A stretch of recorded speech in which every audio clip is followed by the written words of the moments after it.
My 5-year-old daughter was standing in the driveway holding her stuffed bear, while aftershock dust still hung in the air. My father looked at her, then looked at me, and said, "You can stay, but not her. There's no space." His wife's grandchildren had 3 rooms between them, including a game room. I didn't cry. I didn't argue. I just said, "Noted." 3 days later, my father opened his front door to a man in a suit holding a certified envelope, and his face lost every ounce of color. My name is Stella Prescott. I'm 34, an ER nurse, and a single mom. And this is the story of how I stopped begging my family for a place at their table and took back what was mine. If you're watching this, please subscribe and let me know where you're watching from. Now, let me take you back to a Tuesday in October, the day the ground shook, and everything I thought I knew about my family cracked wide open. There's a particular kind of tired that only ER nurses understand. It isn't just in your bones. It lives behind your eyes, in the space between your thoughts, in the way your hands still smell like nitrile gloves 2 showers later. That Tuesday morning, I came through the front door of our second-floor apartment on Maple Ridge Avenue at 7:15 a.m., 12 hours of chest compressions and IV lines still buzzing in my fingers, and the first thing I saw was Lily. She was sitting at the kitchen table in her unicorn pajamas, bare feet dangling off the chair, a blue crayon in her fist. Biscuit, her stuffed bear, loved bald along one ear, sat propped beside her cereal bowl like a tiny breakfast companion. She didn't look up right away. She was drawing. "Mama, look." She held up the paper. A rectangle with a triangle roof, 2 crooked windows, and a red door we didn't actually have. Above the roofline, she'd drawn 2 hearts, just floating there, like they were keeping the house from blowing away. "That's our house, Mama." I taped it to the fridge next to last week's butterfly. That fridge door was the only gallery that mattered. I made her a sandwich. Peanut butter, crust cut off, sliced into a butterfly shape because I'd done it once when she was 3, and now it was law. My eyes were closing on their own. But I sat with her, and we talked about the butterfly, and I plugged in the little star-shaped nightlight she couldn't sleep without, even during daytime naps. On the shelf by the hallway closet, there was a cardboard box with Mom's things written in my own handwriting from years ago. My mother's belongings, what little I'd kept. I hadn't opened it fully in years. I wish I had sooner. Let me tell you about Thanksgiving. Last November, my father Gerald invited me and Lily to his house for the holiday. "Family's family," he said on the phone, in the voice he uses when he wants to sound warm but doesn't quite get there. I bought a new dress for Lily, sunflower yellow, her favorite. I made a sweet potato casserole from scratch at 2 in the morning between shifts. When we arrived, the dining room table was set for 8. China plates, cloth napkins, the works. My stepmother Diane had outdone herself. Candles, a centerpiece with dried eucalyptus, place cards written in her careful cursive. Lily's name wasn't on any of them. "Oh, sweetie," Diane said, her hand fluttering to her chest the way it does when she's about to say something terrible with a smile. "The kids' table is so much cozier for Lily. It's right in the kitchen, she'll love it." The kids' table was a folding card table with paper plates. Lily sat there alone. My half-sister Megan's 2 children, 7 and 4, were at the main table, flanking my father like little sentries. Gerald had his arm around Megan's oldest, ruffling his hair. "There's my boy." When Lily waved at him from the kitchen doorway, he nodded. Just a nod. Like she was a neighbor's kid he was being polite to. I cut Lily's turkey into small pieces. I told myself, at least she has grandparents. At least she has somewhere to go on holidays. I'd been telling myself that for 24 years. At one point during dinner, Diane stepped into the hallway to take a phone call. I heard 2 words before she lowered her voice. Birchwood House. I didn't know what that meant. Not then. I should explain something about the math in my father's house. It's a particular kind of arithmetic where one daughter's needs always round up and the other's always round down. Megan, my half-sister, 29, Diane's biological daughter, got a car at 19. A used Honda, nothing extravagant, but Gerald drove it to the house with a bow on the hood. When I turned 19, I was already working nights at a nursing home to pay for community college. No car, no beau. When I asked once, just once, Gerald said, "Megan needs help. You're independent. You should be proud." I filed that sentence away. I filed a lot of sentences away. Megan's daycare? Gerald paid. My student loans? Mine. Megan's rent when she moved back in with 2 kids? 0, because she never left. My rent? 38% of a paycheck that was already stretched across diapers, formula, and a second-floor apartment with a radiator that banged like a fist all winter. Every time I noticed the gap, I'd hear Diane's voice in my head. "You're so sensitive, Stella." Or Gerald's. "Don't start." After enough years, I stopped starting. I stopped noticing. Or I told myself I did. But Lily noticed things I tried not to. One Sunday, she came home from Gerald's house and showed me a drawing she'd made. Our family. She'd drawn 6 people. Me, her, Gerald, Diane, Megan, and Megan's kids. In the picture, everyone was holding hands in a line. Except Lily. She'd drawn herself standing a little to the side, holding Biscuit. "Mama, how come I'm always the extra one?" She was 4 when she said that. I didn't know then that my independence wasn't something I'd chosen. It was something they'd stolen from me. Literally.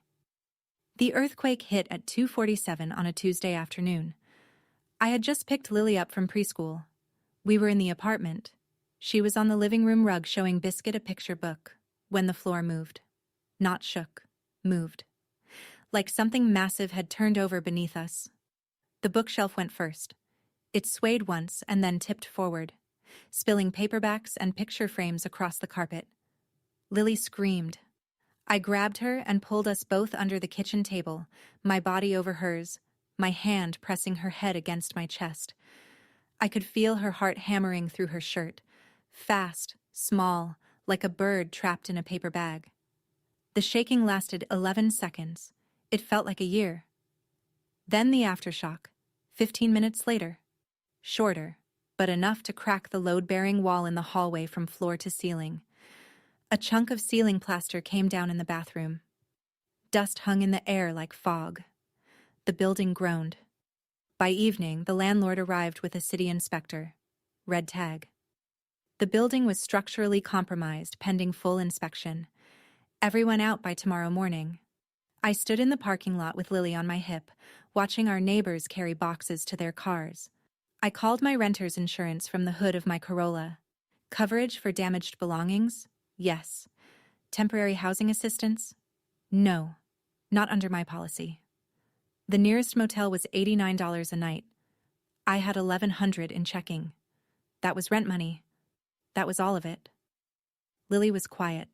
She had Biscuit in a death grip, and her eyes were glassy, and she kept looking back at the building like she was waiting for it to fall. There was one number I hadn't dialed in months, my father's. I sat in my car in the parking lot and made the call. Gerald picked up on the 4th ring. I could hear a television in the background. Some game show, audience applause, Diane laughing at something. Normal evening sounds in a house with 4 bedrooms and a game room and no structural cracks running down the walls. "Dad, we had an earthquake. Our building's been red-tagged.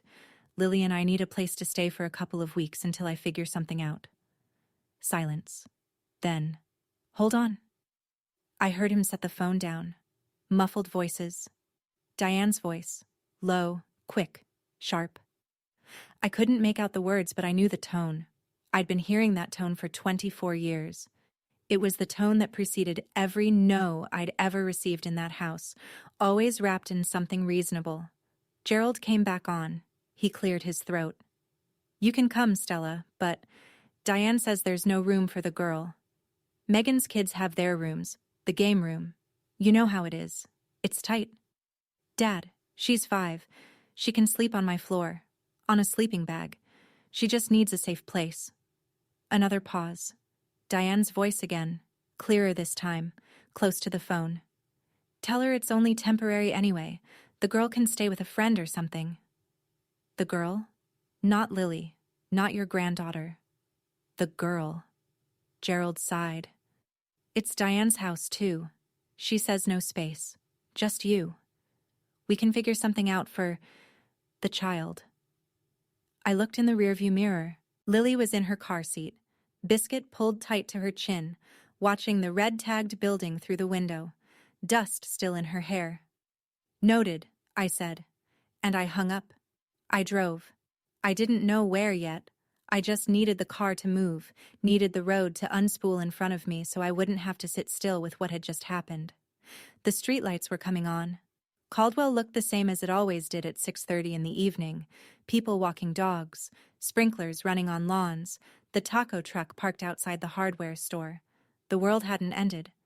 It just felt like it. Lily was quiet for 6 blocks.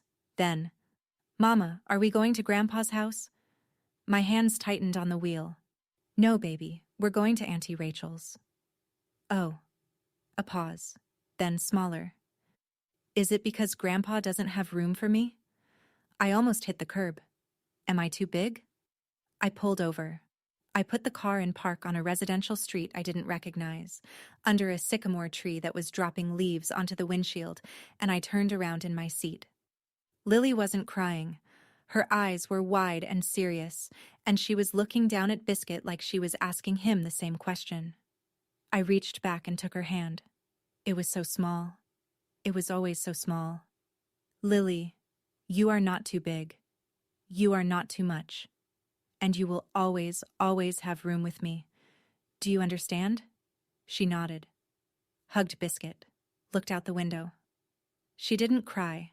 And somehow, that was worse than if she had. I turned back to the road and drove. My jaw ached from clenching. Something had shifted inside me. Not the hot kind of anger, not the kind that makes you shout. Something colder. Something with patience. I opened my phone's notes app at the next red light and typed, October 14th, 6:22 p.m. Gerald refused shelter for Lily. Diane. No space. Direct quote, the girl. That was timestamp number 1. Rachel didn't ask a single question. She opened the door, saw Lily on my hip with dust still in her hair, saw the duffel bag over my shoulder and whatever was living on my face, and stepped aside. "Guest room's made up. There's mac and cheese on the stove." That was Rachel Tobin, 35, fellow ER nurse, built like a point guard and just as direct. She'd been my person since our first code blue together 6 years ago, when she'd looked at me over a crashing patient and said, "You're good at this. Don't let anyone tell you different." We'd been friends since. She put on a cartoon for Lily, made her a cup of warm milk with honey. Within 5 minutes, Lily was asleep on Rachel's couch, Biscuit tucked under her chin, her breathing finally slow and even. First real rest since 2:47 that afternoon. Rachel handed me a mug of tea I hadn't asked for and sat down across from me. "Tell me," I told her. She didn't interrupt. She didn't gasp. When I finished, she said very quietly, "That's not a space problem, Stella. That's a priority problem." At 9 o'clock, my phone buzzed. Gerald. "Stella, don't be dramatic. Diane didn't mean it like that. She just meant the house is tight right now. You know Megan's kids need their rooms for school. Lily is 5. She needs a floor and a blanket. Your house has 4 bedrooms. You're twisting things. You always do this. This is why it's hard with you." I stared at the ceiling. Classic. Turn the victim into the problem. I hung up and opened Instagram. Megan had posted 2 hours ago a photo of the game room with 2 new beanbag chairs, sparkle filter, caption, "Best surprise for my babies, #blessed #family. First I screenshotted it." Timestamp number 2. The next morning, my phone rang while I was pouring Lily's cereal. The screen read, Diane Whitmore. In 7 years of having her number, she had never once called me directly. Every communication went through Gerald, a system she'd designed, I realized much later, so there'd never be a record of her own words. Until now. "Stella, sweetie, hi." Warm, musical. The voice she uses at school functions and church picnics. "I am just so sorry about the earthquake. I've been thinking about you all night." "Thank you, Diane. Listen, I talked to your father and we really do want to help. You are welcome here, of course you are. But I think it would be better for everyone if Lily stayed with your friend for a bit. Just until things settle. Megan's youngest just started sleeping through the night, and you know how it is. Another child in the house. The disruption. Lily isn't disruption. She's 5, and she's quiet. Oh, sweetie, I don't mean it like that. She's just a lot, you know, active. And honestly, she lowered her voice, as if sharing a confidence. If you'd had a husband, this wouldn't even be an issue, would it? The kitchen faucet dripped twice. I watched a bead of water fall. I didn't take the bait. Not the husband comment, not the tone, not the sweetie. I let 5 seconds of silence sit there. I understand your position, Diane, clearly. Oh, good, sweetie, I'm so glad we can. I said I understand it. I didn't say I accept it. Don't call me about this again. I hung up. Then I wrote down every word in my notes app while it was fresh.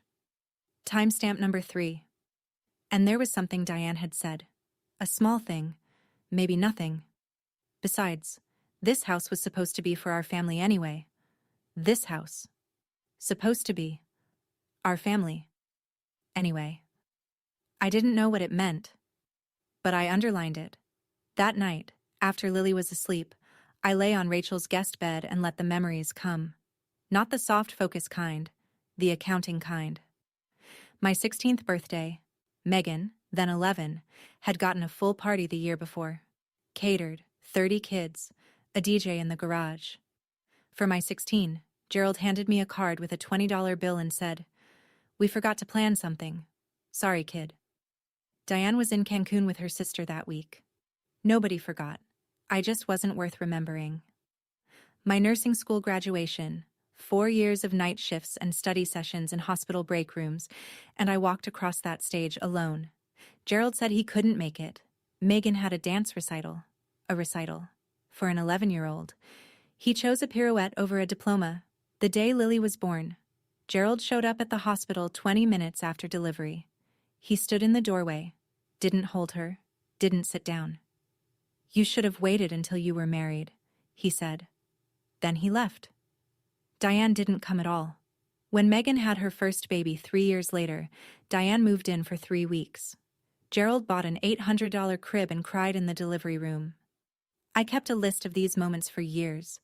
Not written down, just etched into the soft tissue of my memory. The Christmas I was 13 and found 3 gifts under the tree for me and 11 for Megan. The Easters where Lily's basket was a paper bag. The way Diane introduced me at neighborhood barbecues. "This is Gerald's daughter from before." From before. Like I was a rough draft. But the worst thing they ever did to me wasn't a forgotten birthday or a skipped graduation. It was the thing they took. The thing I didn't even know existed. Not yet. But that was about to change. For years I carried this question like a stone in my pocket. Was I the difficult one? Was I too sensitive? Too needy? Too much? The way they always said? I rearranged myself so many times to fit into that family that I forgot what my original shape looked like. I wonder if you know that feeling. If you've ever shrunk yourself to keep the peace, and then one day looked in the mirror and couldn't find what was missing. Tell me in the comments, because I don't think I was the only one folding herself into smaller and smaller squares. I need to tell you about my grandmother. Her name was Edith Prescott, my mother's mother. After my mom died in a car accident when I was 8, Grandma Edith was the one who kept me breathing. Every other weekend she'd pick me up in her green Buick and drive me to her little house on Birchwood Street. I remember the lavender bushes along the front walk, the way the kitchen always smelled like cornbread and coffee, the creak of the porch swing where she'd read to me until the fireflies came out. Then Gerald married Diane. I was 10. The visits got shorter, then less frequent. Then Gerald started saying things. "Grandma's getting forgetful, Stella. It's too hard for her." Then, she moved. Somewhere in Arizona, I think. Then, "She doesn't want to confuse you, sweetheart. It's better this way." By 12, I stopped asking. I believed him. I believed that the woman who used to braid my hair and sing me hymns in the kitchen had simply decided I wasn't worth the drive anymore. That grief does that to people. That maybe she looked at me and saw my dead daughter, and it was too much. I carried that for 22 years. The belief that I had been gently, lovingly abandoned by the last person on my mother's side who might have claimed me. But lying in Rachel's guest room that night, staring at the ceiling, one word floated up through the dark. Birchwood. Diane had said the Birchwood house on the phone at Thanksgiving. My grandmother had lived on Birchwood Street. I sat up. My pulse was doing something it only does in the ER. That focused clinical acceleration that means something important is happening. I walked to the closet. The box marked Mom's Things was on top of the stack. I opened it. It was 2 a.m.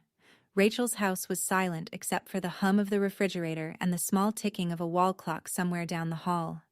I sat cross-legged on the guest room floor and lifted the flaps of the box I'd carried through 4 apartments and never fully unpacked. My mother's reading glasses, tortoiseshell, one arm bent, a scarf that still smelled faintly like her, or maybe I just needed it to. 3 birthday cards she'd written me before she died, tucked in a rubber band. A small gold locket with a photo of us, me at 5, her at 31, the same age I was when I had Lily. At the bottom, underneath a folded quilt, there was a large manila envelope.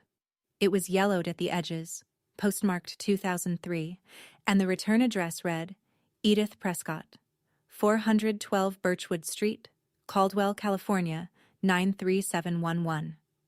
My hands were shaking when I opened it. Inside, a letter, handwritten on lavender stationery in my grandmother's careful script, and behind the letter, a stapled document, dense, legal, notarized. The letter read, My dearest Stella, your mama would want you to always have a home. I've set up a trust for you. The Prescott Family Trust. The house on Birchwood and $210,000 in savings. When you turn 25, it's all yours. I love you, baby girl. Don't let anyone tell you you're not wanted. Grandma Edith, the document was a copy of the trust deed, dated 2004. The Prescott Family Trust. Sole beneficiary, Stella Marie Prescott. Trustee, Gerald A. Whitmore. I turned 25 in 2016. That was 9 years ago. Nobody told me. Not once. Not ever. A trust. A house. $210,000. And my father, the man who said there was no room for Lily, was the one holding the keys. I didn't sleep. I sat on that guest room floor with the trust deed spread across my lap and opened my phone. First search, 412 Birchwood Street, Caldwell, California. The county assessor's office had the records online. Property, single-family residence, 1,420 square feet, built 1967. Current ownership status, sold, April 2019. Transferee, Gerald A. Whitmore and Diane K. Whitmore. Transfer type, quitclaim deed. Sale price recorded, $0. $0. A free transfer from the Prescott Family Trust to my father and his wife, on a house that was supposed to be mine. Second search, Edith Prescott, Caldwell, California. Results, Sunridge Senior Community, Tucson, Arizona. Resident profile, Activities Committee member, age, 82. I stared at the screen until the letters blurred. She was alive. She was in Tucson. She was on an activities committee. She hadn't disappeared. She hadn't forgotten me. She hadn't chosen to stop caring. She'd been cut off. The same way you cut a phone line, deliberately at the source, so the person on the other end thinks nobody's calling. I went back to the property records. The trail was simple once you knew where to look. In 2019, Gerald transferred 412 Birchwood from the trust to himself and Diane, using a quitclaim deed that apparently bore my signature. That same spring, they sold their old house across town. Used the Birchwood equity and the trust funds as a down payment on their current home. The 4-bedroom with the game room and the beanbag chairs, and absolutely no space for a 5-year-old girl with a stuffed bear. My father had stolen my inheritance, sold my grandmother's house, and used the money to build a home where my daughter wasn't welcome. I closed the laptop.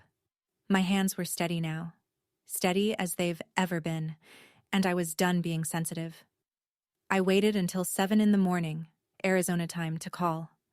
I didn't want to scare an 82-year-old woman. I also didn't trust my voice yet, so I paced Rachel's backyard in the gray morning light, rehearsing what to say, until I realized there was no way to rehearse something like this. Sunridge Senior Community's front desk patched me through. 3 rings. Then a voice, thin but clear, with the same slight rasp I remembered from childhood bedtime stories. Hello? Grandma, it's Stella. Silence. 1 second, 2, 3. I heard a sharp intake of breath. Stella, is that baby girl? And I broke. Not loud, I'm not a loud crier, but the tears came fast and hot, and I pressed my hand over my mouth in Rachel's backyard and let 22 years of believing I'd been forgotten drain out of me. She was crying too. I could hear it in the way her words caught. I've been writing to you every Christmas for 22 years, she said. Every single one came back. Your father told me you didn't want contact. He said you'd moved on. He said it would only confuse Lily to have... He told me the same thing about you. Another silence. This one heavier. I told her what I'd found. The trust deed, the property transfer, the $0 quitclaim. I heard her breathing change, sharpen. I never authorized any sale or withdrawal, Stella. Never. That trust was for you. Only you. Grandma, I think he forged my signature. A long pause. When she spoke again, her voice wasn't thin anymore. It was steel. Then we're going to get it back. Every cent. Every brick. She told me she still had copies of everything, including 22 return-to-sender envelopes. Every Christmas letter she'd mailed me, sent back in Gerald's handwriting. Call a lawyer, baby girl. Today. I'll tell you exactly which documents to ask for. Rachel knew a guy. Actually, Rachel knew a guy who knew a guy. Her cousin's divorce attorney, who referred us to Nathan Okafor, a trust and estate litigation lawyer with an office on Caldwell Boulevard, and 15 years of experience peeling apart exactly this kind of mess. I called him that afternoon. He had an opening the next morning. His office smelled like printer toner and black coffee. He was tall, mid-40s, with reading glasses he kept pushing up his nose, and a calm that reminded me of the best surgeons I'd worked with, the ones who never raise their voice because they don't need to. I laid everything on his desk. The trust deed, my grandmother's letter, the property records printout, the quitclaim transfer. He read each document once, then again, then removed his glasses and looked at me. Ms. Prescott, as trustee, your father had a fiduciary duty to manage this trust solely in your interest. Selling the property and distributing the funds without your knowledge or consent is a breach of that duty. And if your signature on these documents is forged? He tapped the quitclaim deed. That's felony forgery under California Penal Code 470. He outlined the steps. First, a beneficiary request letter. Certified mail. Return receipt. To Pacific Western Trust Company demanding all distribution records, withdrawal authorizations, and associated signatures. The bank had 30 days to respond. Second, once we had the documents, a forensic document examiner would compare the signatures. He already had someone. Dr. Laura Sims, court qualified, frequently used by the DA's office. If the signatures don't match, Nathan said, we file a petition in probate court and refer the forgery to the district attorney. This isn't just a civil matter, Ms. Prescott. This is potentially criminal. Then he said the thing that stopped me cold. One more thing. If those trust funds were used as a down payment on your father's current home, that house is traceable proceeds, meaning the house they told your daughter there was no room in may not even legally be theirs. You know what I kept thinking, sitting in that leather chair with the trust deed in my lap? That every time Gerald said, "You're independent, you should be proud," he wasn't complimenting me. He was covering his tracks.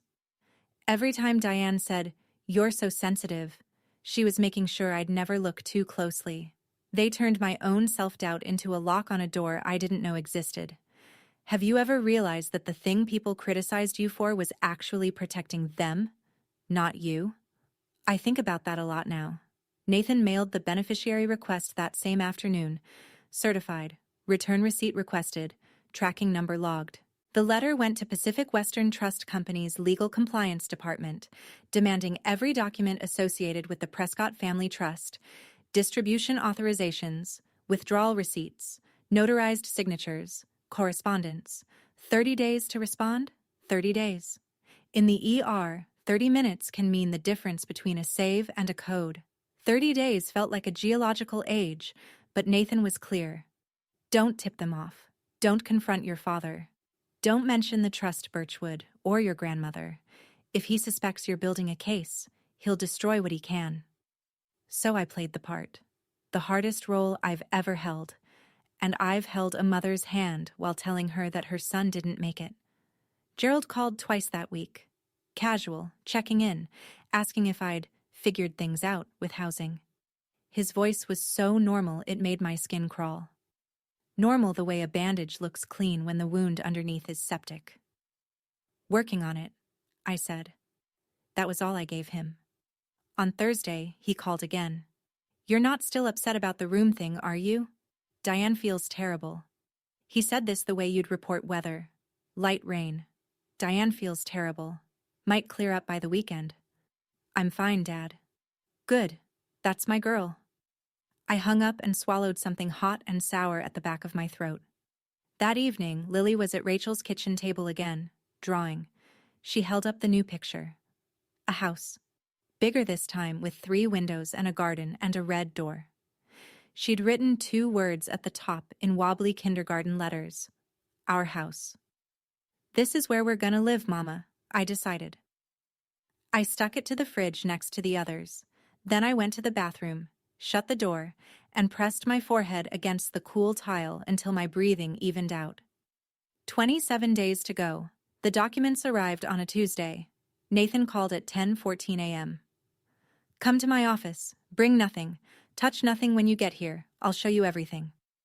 40 minutes later, I was sitting across from his desk, and he was laying out 3 documents side by side like a surgeon displaying x-rays. The first, Trust Distribution Authorization, dated March 14, 2019. A request to Pacific Western Trust Company to release $210,000 from the Prescott Family Trust to Gerald A. Whitmore. At the bottom, a signature, Stella M. Prescott. The second, Quitclaim Deed, dated April 2, 2019. Transfer of property at 412 Birchwood Street from the Prescott Family Trust to Gerald A. Whitmore and Diane K. Whitmore. Another signature, Stella M. Prescott. I leaned in close. The handwriting was careful. Someone had practiced, but the S was wrong. I've signed my name 10,000 times on patient charts, on medication orders, on insurance forms. My S starts with a sharp downstroke. This one curved. And my P in Prescott has a closed loop at the top. A habit from my mother's handwriting that I copied as a child. This P was open. It wasn't my signature. It wasn't close. Nathan slid a 3rd page across the desk. Dr. Laura Sims, Forensic Document Examiner, her preliminary analysis. I read the key line. Based on comparison with known exemplars, the questioned signatures exhibit significant divergence in letter formation, pen pressure, and baseline alignment. Preliminary conclusion: high probability the questioned signatures were not produced by the stated signatory. Final report in 10 days, Nathan said.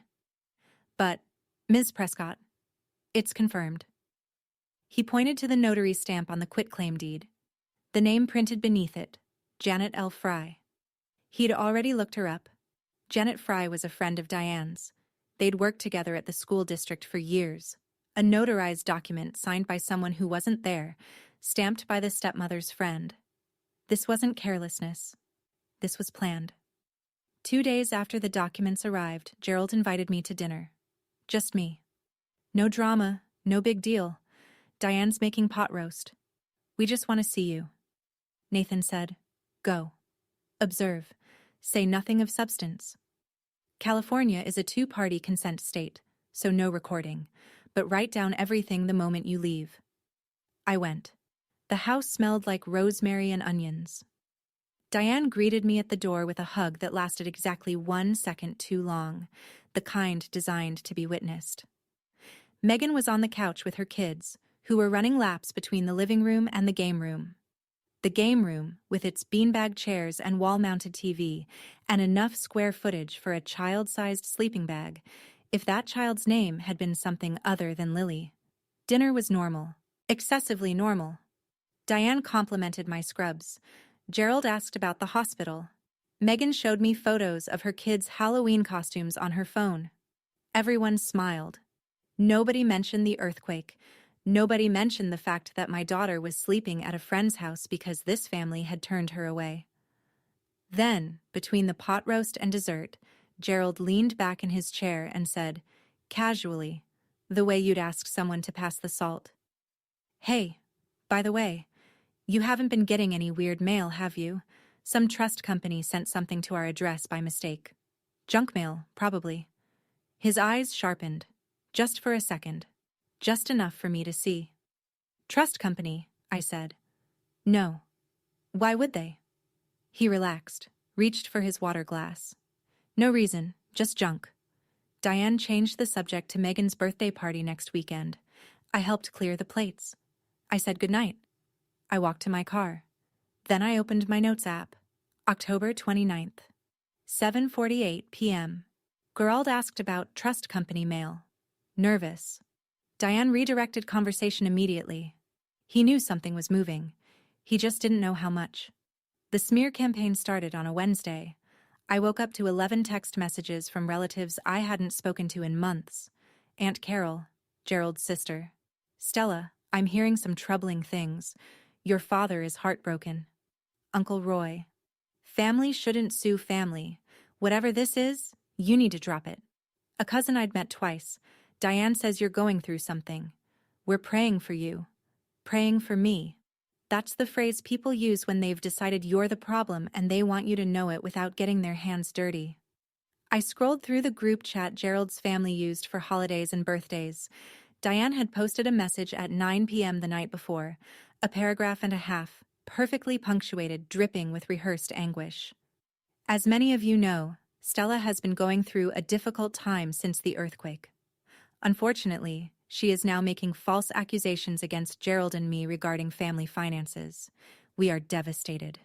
We have done nothing but love and support her for 24 years, and this is how she repays us. Please keep our family in your thoughts." 63 heart reactions, 22 comments. Not one person asked for my side. Then Gerald called. No more pot roast voice, cold. "I don't know what you're doing, Stella, but you need to stop. This is family business. You're embarrassing yourself." I said nothing. "Are you listening to me?" "I'm listening." "Then fix this." I hung up. Megan posted on Facebook that evening. Public. When someone bites the hand that feeds them. Prayers for my parents who've done nothing but love unconditionally. 47 likes within the hour. I screenshotted everything. Every message, every comment, every timestamp. I forwarded them to Nathan in a single email with one line. "For the file." I didn't defend myself in the group chat. A defense implies there's a trial of opinion. I wasn't interested in opinions. I was interested in evidence. Nathan called that night. His voice had an edge I hadn't heard before. "Forensic report is in. It's confirmed. Signatures are forged. Are you ready to file?" I sat in Nathan's office at 8:30 the next morning and signed my name, my real name, the one nobody had to forge, on every document he put in front of me. The probate court petition was 32 pages. It read like a medical chart for a dying family, clinical, precise, and devastating. Breach of fiduciary duty by trustee Gerald A. Whitmore. Fraudulent transfer of trust real property at 412 Birchwood Street. Unauthorized distribution of $210,000 in trust funds. Demand for full restitution, plus accrued interest. Removal of Gerald as trustee and appointment of an independent successor. Attached. The trust deed, the forged distribution authorization, the forged quitclaim deed, Dr. Sims's forensic report, and 22 pages of property records.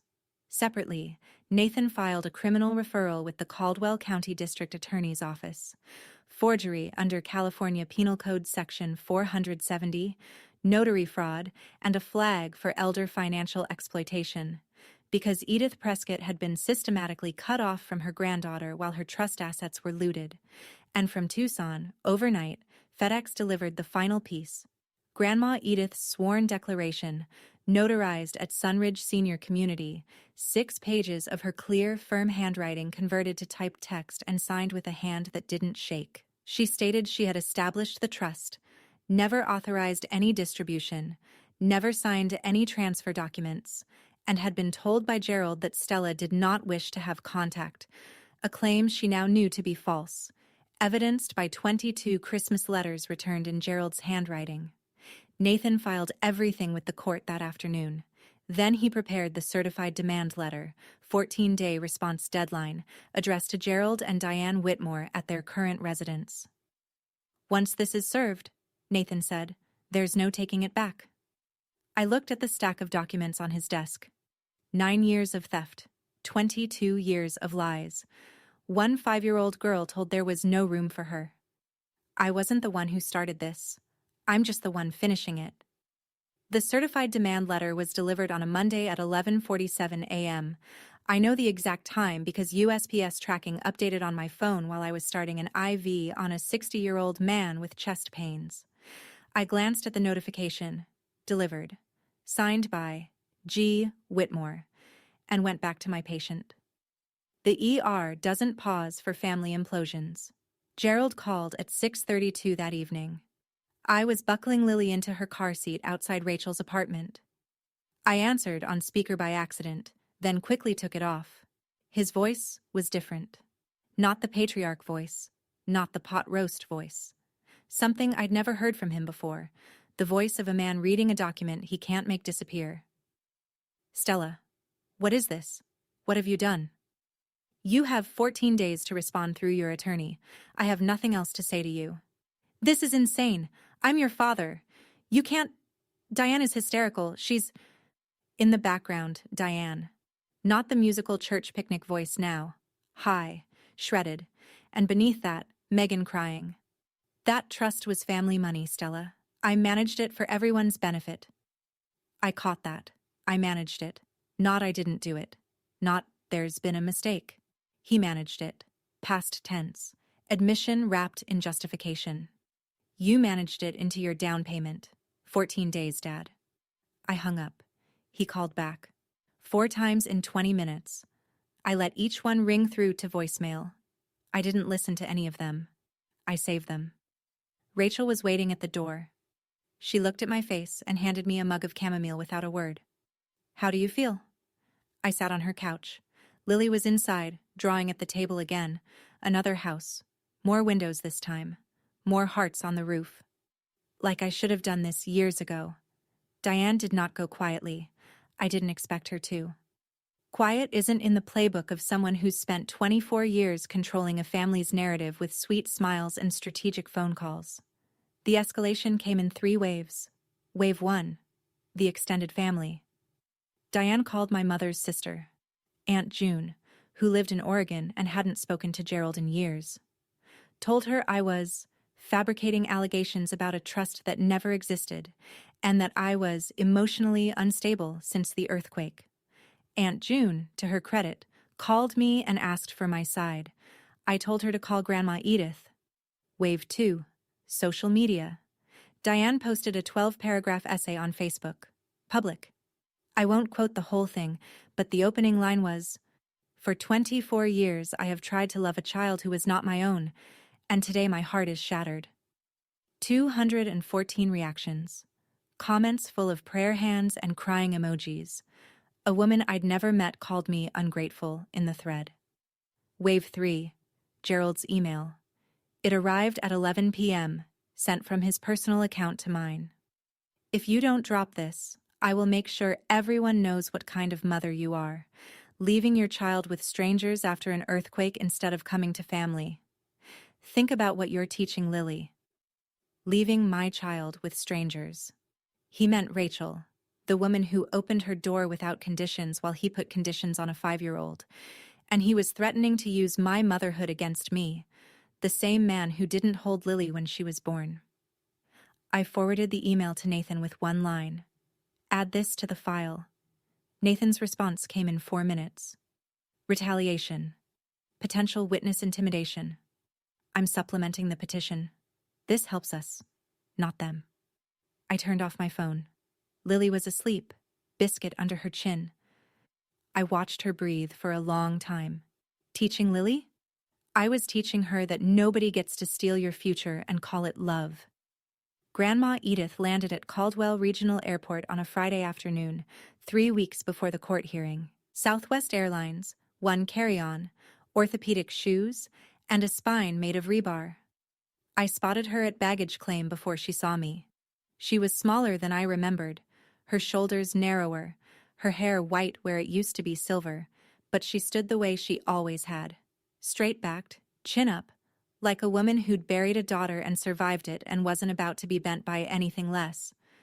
When she saw me, she stopped walking. Her hand came up to her mouth. And then she opened her arms, and I walked into them.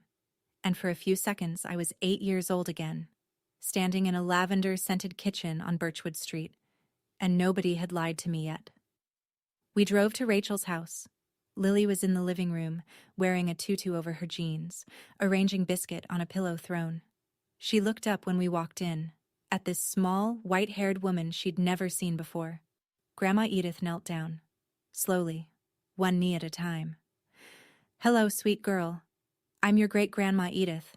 I've been waiting a very long time to meet you." Lily studied her face with that 5-year-old seriousness that holds nothing back. "Do you like butterflies?" she asked. "Mama cuts my sandwiches into butterflies." "I love butterflies." Lily took her hand and led her to the kitchen table to see the drawings. Grandma Edith looked at each one as if they were hanging in a gallery. When she got to the one labeled Our House, she looked at me over Lily's head. Her eyes were wet. She nodded once. That night, after Lily was asleep, Grandma Edith placed a small cardboard box on Rachel's kitchen table. Inside, 22 envelopes. Each one addressed to me, each one stamped return to sender in handwriting I recognized immediately. Gerald's handwriting, 22 Christmases, every single one sent back.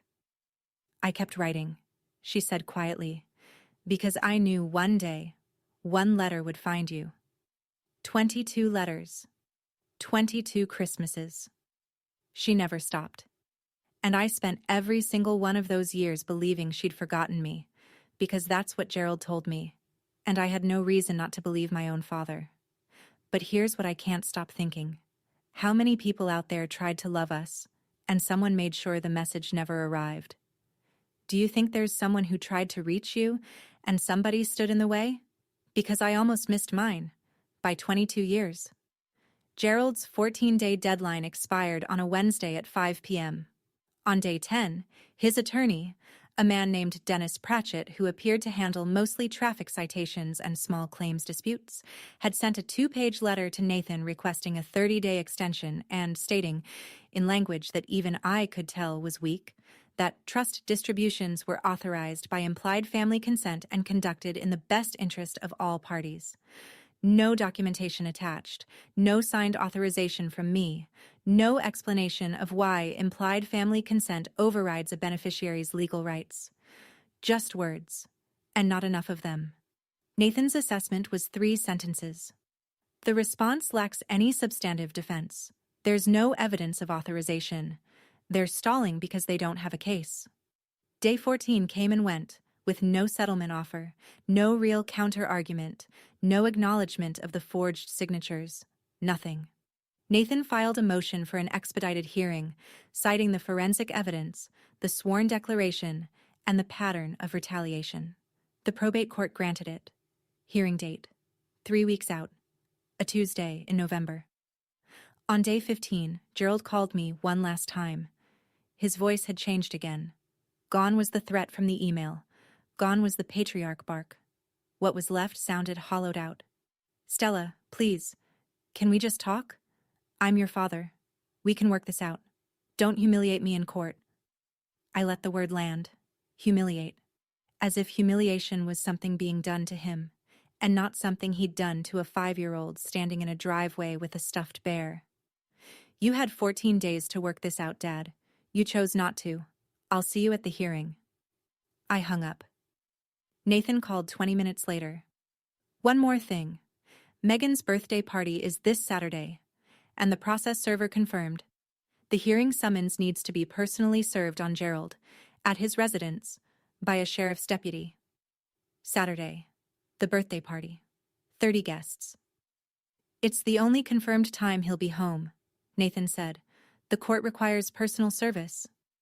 I didn't plan it this way, but I didn't stop it either. I wasn't there. I want to be clear about that. I was at Rachel's apartment with Lily that Saturday afternoon, making butterfly sandwiches and watching her teach Grandma Edith how to draw a proper unicorn. I didn't stand on the sidewalk watching. I didn't drive past. I didn't need to. Rachel's cousin knew someone who was at the party, and in a town like Caldwell, a sheriff's deputy pulling up to a birthday barbecue doesn't stay a secret for long. Here is what I was told. It was 2:15 p.m. The backyard was decorated with pink and gold balloons. 30 guests.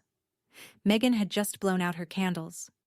Diane was carrying a sheet cake through the living room when the doorbell rang. Gerald answered it, still holding a paper plate, expecting a late arrival. A Caldwell County Sheriff's deputy stood on the porch. Tan uniform, clipboard. Gerald Whitmore? Yes. You've been served. He handed Gerald a large envelope. Gerald took it automatically, the way you take something from a stranger before your brain catches up. The deputy tipped his hat, turned, and walked back to his cruiser. Gerald stood in the doorway. Diane came up behind him, cake still in her hands. Who was that? Gerald. Gerald, what is... He opened the envelope. Probate court hearing summons. Full petition packet. Forensic report summary. And attached to the back, 6 pages in a clear, firm voice. Grandma Edith's sworn declaration. Diane saw the name. Edith Prescott. The cake plate tilted. She grabbed the doorframe. She's still... 30 people were watching. In the backyard, through the sliding glass door, over half-eaten slices of birthday cake. Nobody was singing anymore. Gerald looked up from the papers. According to Rachel's cousin, his face didn't show anger or surprise. It showed the expression of a man who has just realized that the ground beneath his house was never his to stand on. Probate court, Caldwell County. A Tuesday morning in November. Fluorescent lights. Wood grain laminate. The faint smell of floor polish and old paper. Not the kind of room you'd imagine for a reckoning. But then again, most reckonings don't look the way you expect. I sat at the petitioner's table beside Nathan. I wore my navy scrubs under a gray blazer because I'd come straight from a shift and because I wanted the judge to see exactly who I was, a woman who works for a living. Behind me, Grandma Edith sat in the first row, straight-backed, hands folded, 82 years old and radiating the kind of quiet authority that doesn't need volume. Across the aisle, Gerald in a rumpled suit, Dennis Pratchett flipping nervously through a folder that was visibly thinner than ours, and Diane in the row behind them. No smile today, no sweetie, no pastel cardigan. She looked gray. Nathan presented the case in under 20 minutes. Trust deed, 2004. Sole beneficiary, Stella Marie Prescott. Trustee, Gerald Whitmore. Trust distribution authorization, March 2019. Forged. Quitclaim deed, April 2019. Forged. Dr. Sims's forensic report. Signatures do not match known exemplars. Notary Janet Fry, Diane's colleague, notarized without the signatory present. Criminal referral filed. Then Grandma Edith took the stand. She didn't tremble. She didn't ramble. She spoke the way she'd always spoken to me, clearly, gently, and with absolutely no room for misunderstanding. I established the Prescott Family Trust in 2004 for one person, my granddaughter Stella. I never authorized any withdrawal. I never signed any transfer. I was told my granddaughter didn't want me in her life. I have 22 letters, returned in my son-in-law's handwriting, that prove otherwise. Dennis Pratchett attempted to argue implied family authorization. The judge cut him off mid-sentence. Fiduciary duty is not subject to implied consent, counselor. The trustee's obligations are explicit and documented. The judge looked at Gerald the way I've seen doctors look at patients who waited too long. Not angry. Just certain of the diagnosis. The judge issued the ruling from the bench that same afternoon. Expedited, he said, because the evidence left no ambiguity. I sat still and listened to a man in a black robe dismantle the architecture of a lie that had taken my father 22 years to build.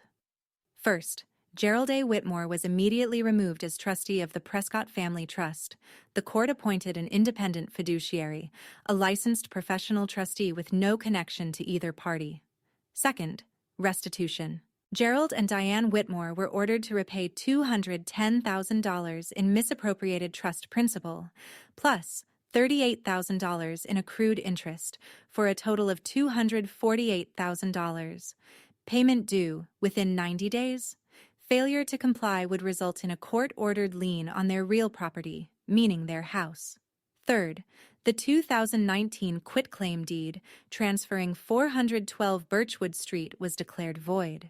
Since the property had already been sold and the proceeds used as a down payment on the Whitmore's current residence, equity tracing applied. In plain terms, if they couldn't produce $248,000 in 90 days, they'd have to sell the house or face forced sale through the lien. Fourth, the criminal referral to the district attorney was sustained. Gerald faced felony forgery charges under California Penal Code 470. Janet Fry, the notary, had already been summoned separately. Her notary commission revoked, a misdemeanor charge pending. Gerald didn't move when the judge finished. He sat in his chair with his hands flat on the table like a man trying to keep the room from spinning. Diane made a sound behind him. Not a word, just a sound, like air leaving a tire. Outside the courtroom, Grandma Edith took my hand. Her grip was small and firm and warm. Your mama would be proud, baby girl. $248,000. Not revenge, restitution. There's a difference. Revenge is about making someone hurt. Restitution is about getting back what's yours. 1 week after the ruling, Gerald called. I almost didn't answer. But something in me, the last remaining thread of the girl who used to ride in Grandma Edith's green Buick, picked up. He didn't sound like my father. He sounded like a man who'd been sitting in the same chair for 7 days, going over the math and watching it come out wrong every time. Stella, we have to sell the house. I said nothing. She's not coping. She won't eat. Megan's looking for apartments, but she's never paid rent in her life, and she doesn't... His voice cracked. She doesn't know how. I waited. Can you talk to the judge? Reduce the amount? For the kids' sake? Megan's kids? They're just children. They didn't... You told me there was no space for my child. I said it evenly, the way I deliver news in the ER. Clear, calm, no editorializing. In a house you bought with money meant for her. You forged my name. You lied to my grandmother for 22 years. You cut me off from the only person on my mother's side who wanted me, and now you're asking me to fix this for you. Silence.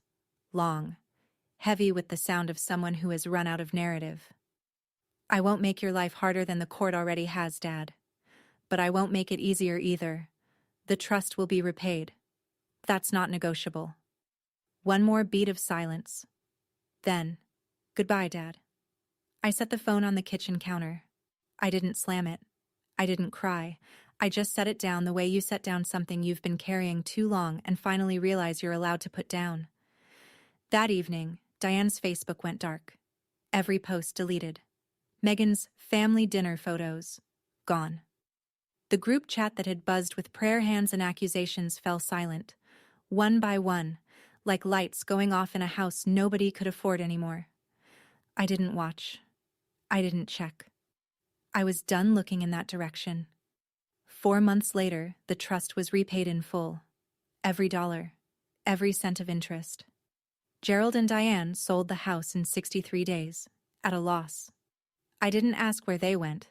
I didn't need to know. With the trust restored and an independent trustee managing it properly for the first time, I put a down payment on a 2-bedroom cottage on Maplewood Lane, half a mile from the hospital, 3 blocks from Lily's new school. It had a small yard, a kitchen with actual counter space, and a front door that I painted red on the first Saturday we moved in. Lily stood in the driveway and pointed at it like she'd conjured it out of a crayon. "Mama, it's the door, from my drawing." "You designed it, baby. I just made it real." Grandma Edith moved back to California that winter. She rented a 1-bedroom apartment 10 minutes from us, close enough to walk when the weather was good, and it was good most days. Every Saturday morning, she and Lily baked cornbread in my kitchen. The house smelled like butter and warmth, and Lily learned to crack eggs without getting shell in the batter, and Grandma Edith hummed the same hymns she used to sing to me on Birchwood Street. We planted lavender along the front walk. Lily watered it every evening with a pink watering can, Biscuit wedged under her arm, talking to each plant like it was a friend she was catching up with. I started seeing a therapist.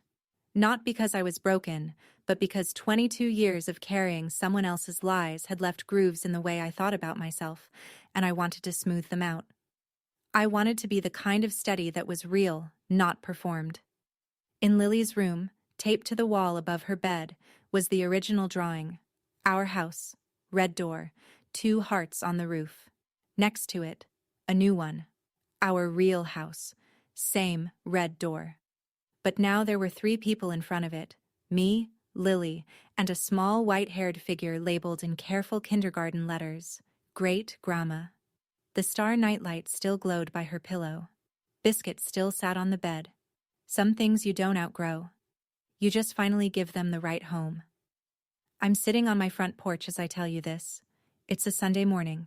The coffee's hot, the lavender's blooming, and through the kitchen window I can hear Lily giggling at something Grandma Edith said over cornbread batter. The kind of sound that fills a house the way sunlight fills a room, without trying, without asking permission, just because it belongs there. My father's criminal case is still making its way through the system. I don't follow it closely. Nathan sends updates when there's something I need to know. The forgery charge stands. Janet Fry's notary commission is permanently revoked. These are consequences, not punishments I designed. They're the natural weight of choices Gerald and Diane made long before I ever opened that box. Some of the relatives who sent me those prayer hands texts have reached out since. A few apologized. Most haven't. I'm okay with that. I didn't do this for their approval. I did it because my daughter asked me if she was too big, and the answer to that question couldn't stay inside a notes app forever. Gerald hasn't called again. Neither has Diane. Neither has Megan. The silence where their voices used to be doesn't feel empty. It feels like a room that's been cleared of furniture that was never mine, and now there's space to breathe. Lily asked me last week why our front door is red. I told her because she drew it that way, a long time ago, in a house that wasn't ours yet. She nodded like this made perfect sense. I knew it would come true, she said. 5-year-olds understand faith better than most adults. I didn't do this for revenge. I did it because my daughter deserved to know that when someone tells you there's no space for you, the answer isn't to make yourself smaller. It's to find out who's been taking up your space all along. And if you're out there, if your family ever made you feel like you were too much, you weren't.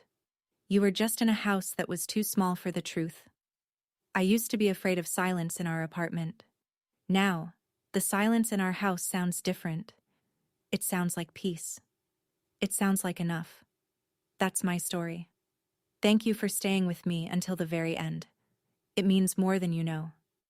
If any part of this reached you, if you've ever had to build your own table because the one you were born into didn't have room for you, leave a comment. Tell me your story. I read every single one, and you are not alone in this. If you want to hear another story about a mother who refused to stay silent, check the link in the description. Subscribe if you haven't, and I'll see you in the next one. Take care of yourselves and the people who actually deserve a seat at your table.